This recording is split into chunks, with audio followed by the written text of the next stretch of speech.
So still working with unit conversions, how do we go between US and metric? So I have a few different little things that you can write down to remember to help you. And basically what you're going to be doing is doing US conversion on one side and getting it to a certain unit measurement, and then doing the same thing on the metric side. So you're going to use the information that we did in video 1 on one side, use the information on video 2 on the other side, and then go ahead and convert. So in this case, we have some distance, we have some weight, and then we have some liquid volume, liquid measure. And so some little rules of thumb to remember: 1 inch equals 2.54 centimeters.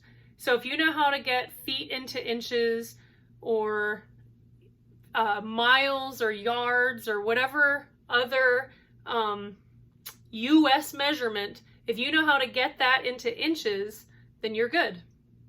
Because if you can get into inches, all you got to do is multiply by 2.54, and then you know how many centimeters that'll be.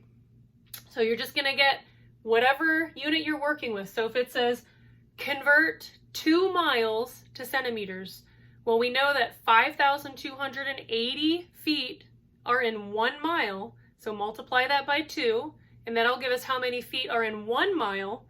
We know that 12 inches are in 1 foot, so then we have to multiply that by 12, and that'll give us how many inches. So we figured out everything on this side to get everything into inches, and then we just got to multiply by 2.54 to figure out how many centimeters are in 2 miles. Now, what if it asks you to take 2 miles and turn it into kilometers? So you just have to remember how many centimeters are in a kilometer. So that's where the second video comes in. So you're going to take that number and then divide it by however many centimeters are in a kilometer.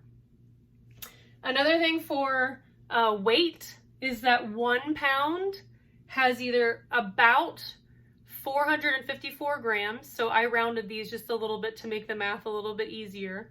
So 454 grams or 0.454 kilograms. So again, we know that there's 1,000 grams in a kilogram. So that just means we're moving the decimal over 3 times. So it's going to be the same number. 1 is a whole number, but 1 is going to be a decimal. And then for volume or a liquid measure, 1 gallon equals about 3.8 liters.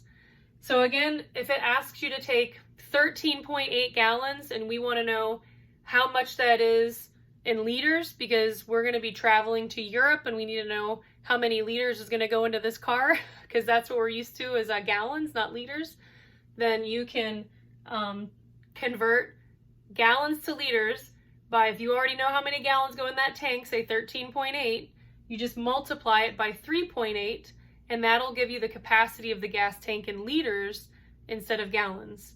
So again, for between US and metric, you're combining the first video and the second video. So you're doing unit conversion on one side, and you may be doing a unit conversion on the other side as well in order to solve the problem.